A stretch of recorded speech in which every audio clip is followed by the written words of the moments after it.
8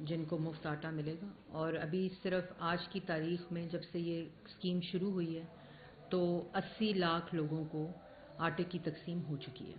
اور جیسے میں نے پہلے کہا کہ کچھ حادثات بھی ہوئے, کچھ افسوسناک واقعات ہوئے, وہ اس لیے ہوئے کہ ملک کی تاریخ میں ایسا اقدام کبھی نہیں ہوا. تو وہ ایڈمنسٹریشن, وہ ہیومن ریسورس, وہ انتظام کرتے کرتے ٹائم لگا. لیکن اللہ کا شکر ہے میں کل خود گئی ہوئی تھی سرگودا, جہاں یہ پورا انتظام دیکھا ہے, اور انشاءاللہ یہ اور سے زیادہ, اور اس کو خود پرائم منسٹر وہ کر رہے ہیں. لیکن جو آپ نے دوسری بات کی آٹے کی پرائس کی, اس پہ بھی کل پرائم منسٹر کی ایک تفصیلی میٹنگ ہوئی ہے, اور مارکیٹ کی جو کمیٹیاں ہیں ان کو فعال کرنے کی بات کی گئی ہے, اور ایک سرٹن پرائس ڈیورنگ رمضان اس کے آٹے کی قیمت کے اوپر پرائم منسٹر نے کل تجاویز دی ہیں, اور انشاءاللہ آج وہ پلان سامنے آئے گا. اور میں آپ کو یہ بھی بتاتی چلوں, یہ وہ وزیر اعظم نہیں ہے جو ٹی وی پر دیکھتا تھا اور کہتا تھا کہ ڈالر کی پرائس مہنگی ہو گئی ہے. اور انشاءاللہ جو غریب عوام کے لیے, جو عوام کے لیے بہتری ہوگی, اس کے مطابق یہ جو آٹے کی بھی قیمت ہے اور جو پورا رمضان پیکیج ہے وہ اس کے اکارڈنگلی ہوگا. یہ بتائیے گا, ثاقب نثار کہہ رہے ہیں کہ پی ایم ایل اے نے گریجویٹ کری ہے کہ میں نے مریم نواز کو بدتمیز کہا اور یہ میرے پلے کارڈ اٹھا کے پارلیمنٹ میں لے گئے. تو یہ کیا گین کرنا چاہتے ہیں؟ اور میں بڑا مضبوط آدمی ہوں, اور اب میں دین کی طرف چلا گیا ہوں, صاحب وہ آدمی, میرے تو فیصلے بھی بولتے ہیں. وہ جو جس آڈیو لیکس آئی ہیں ثاقب نثار صاحب کی, انہوں نے کسی فورم پہ اس کو چیلنج کیا, کسی فورم پہ اس کی نفی کی ہے, کسی فورم پہ یہ کہا ہے کہ یہ جھوٹی آڈیو ہے جس میں وہ ماشاءاللہ جو زبان استعمال کر رہے ہیں شاید اپنی بیٹی کے لیے بھی وہی کرتے ہوں, اپنی بیگم کے لیے بھی وہی کرتے ہوں, اپنی بہنوں کے لیے بھی وہی لفظ استعمال کرتے ہوں. اور میں تمام ان لوگوں کو یہ پیغام دینا چاہتی ہوں کہ جو کسی کی بہن, کسی کی بیٹی, کسی کی والدہ کے بارے میں اس قسم کی گفتگو کرتا ہے, یہ اس کی اپنی اصلیت ظاہر ہوتی ہے کہ شاید وہ اپنے گھر میں بھی اپنی بہنوں, اپنی بیٹیوں اور اپنی ماؤں کے بارے میں اسی طرح کی لینگویج استعمال کرتے ہیں جس طرح وہ دوسری خواتین کے بارے میں کرتے ہیں. اور اس میں تب سب شامل ہیں. میں خود بھی سن رہی تھی ابھی کچھ دن پہلے میرے بارے میں بھی اور مریم کے بارے میں بات کی ہے, لیکن ہو سکتا ہے ان کی تربیت ایسی ہو, وہ اپنی بیٹی, بہنوں اور ماؤں کے بارے میں بھی وہی گفتگو اور وہی زبان استعمال کرتے ہیں. اچھا میڈم, سوال یہ ہے کہ شرح گوبھی پہ اور سابق گورنمنٹ پہ بڑا الزام آتا ہے کہ انہوں نے پیسے دے کے, کروڑوں روپے دے کے جو ہے وہ ٹرانسفر پوسٹنگ کی تھی. تو کیا وہ جو کرپشن کی گئی ہے اس میں ان بیوروکریٹس کے خلاف تحقیقات ہو رہی ہے جو کروڑوں روپے دے کے لگے تعیناتی کروائی تھی, ان سے پوچھا جا رہا ہے؟ دیکھیں ہمارے بیوروکریٹس جو تھے پرائم منسٹر شہباز شریف صاحب کے ساتھ 2.5 سال احد چیمہ جیل میں رہے تھے. 1 روپے ایک تھیلے کی کرپشن ثابت نہیں, آج بھی نیب کے کیسز بھگت رہے ہیں. فواد حسن فواد صاحب رہے تھے جو پرائم منسٹر کے انہوں نے ٹارگٹ کیا تھا. نواز شریف صاحب کے ساتھ فواد حسن فواد صاحب تھے, شہباز شریف صاحب کے ساتھ احد چیمہ صاحب تھے. تو بیوروکریٹس کو ایک میسج جانا تھا کہ انسان کے بچے بن جاؤ. ہم نے ان دونوں کو جیل میں ڈال دیا اور ان کو ہم نیب گردی ان کے خلاف کریں. لیکن کیا فائدہ ہوا؟ 4 سال بیوروکریٹس کے ساتھ جو آپ نے کیا اس میسیجنگ کے ساتھ اور ملک کا نقصان کیا, وہ پاکستان کی عوام بھگت رہی ہے آج. اگر اور جو دیکھیں یہ ہم نے جو انویسٹیگیشن کر کے عدالت میں کیسز ہیں, جس نے 1 روپیہ بھی ملک کے, ہم نے 1 روپے کا جواب دیا ہے. جس نے اس میں خیانت کی ہے عوام کے پیسے میں, اس کو سزا ملے گی. صدر مملکت کو ایک دم سے ہم نے کر لیے سوال. صدر مملکت کو ایک دم سے انسانی حقوق کا بڑا خیال ہے, کیا اس کو مسلم لیگ نون وزیر اعظم پاکستان نے عمران خان کے ترجمان صدر پاکستان عارف علوی صاحب کو خط لکھا ہے. جو خط انہوں نے شہباز شریف صاحب کو لکھا تھا وہ شاید بھول گئے تھے کہ وہ انہوں نے پاکستان تحریک انصاف کی پریس ریلیز دینی تھی, تو پریس ریلیز دینے کی بجائے انہوں نے نیچے سائن کر کے وہ وزیر اعظم کو بھیج دیا تھا. وہ اپنے منصب اور اپنے آئینی منصب کا مذاق اڑا رہے ہیں, اس کی تضحیق کر رہے ہیں. ہیومن رائٹس وائلیشن صدر علوی کو اس وقت یاد کیوں نہیں آیا جب شہباز شریف کو 2 دفعہ جیل میں ڈالا جھوٹے مقدمے میں, جب مسلم لیگ نون کی ساری قیادت کو ڈالا جھوٹے مقدمے میں, جب رانا ثناء اللہ کے اوپر ہیروئن کا پرچہ بنا کر اس کو ان کے ڈیتھ سیل میں کیڑیاں چھوڑی گئیں, اس وقت ہیومن رائٹس کیوں نہیں آئے یاد؟ اس وقت ہیومن رائٹس کیوں نہیں آئے جب لکھتے قلم ٹوٹ جاتے تھے اور چلتے ہوئے پروگرام ٹی وی کے اوپر بند ہو جاتے تھے؟ اس 10 مہینے میں کوئی چینل پہ پروگرام بند ہوتا دیکھا ٹاک شو آپ نے؟ عرفان صدیقی کو انہوں نے گھر سے ان کی بیگم کو زخمی کر کے, ان کو دھکے دے کر, ان کو اریسٹ کر کر گھر کے کرائے کے مقدمے میں جو 1 دن بھی نہیں رہا اس کو جن کو جیل میں ڈال دیا. متی اللہ ہو, میر شکیل الرحمان صاحب کو جیل میں صرف اس لیے ڈالا کہ میڈیا کو پیغام ہو کہ اپنا منہ بند کر لو. اسد تورو، ابصار عالم پیٹ میں گولیاں مار دیں. اس وقت ہیومن رائٹس کہاں تھے؟ عربی صاحب کو یاد، یہی صدر تھے نا، یہی تھے غالباً، یہی تھے اس وقت ہیومن رائٹس وائلیشن. جس وقت مریم نواز کو اپنے والد کی سامنے ہتھکڑیاں لگا کر جیل سے گرفتار کیا، نیب میں کیمرے لگائے، کیمرہ عمران خان کی فون پہ چلتا تھا، اس وقت ہیومن رائٹس کون تھا صدر؟ الوی صاحب بھی صدر تھے نا. جس وقت لوگوں کو دوائی نہیں دیتے تھے، ان کی میڈیکل رپورٹس نہیں دیتے تھے، ان کا میڈیکل ٹیسٹ نہیں کرانے دیتے، جس وقت عمران خان امریکہ میں بیٹھ کر یہ کہتا تھا میں جا کر اے سی بند کر دوں گا اور پنکھا بند کر دوں گا، اس وقت صدر کون تھا؟ الوی صاحب ہی تھے نا. تو یہ میں اب نہیں وہ بات کرنا چاہتی جو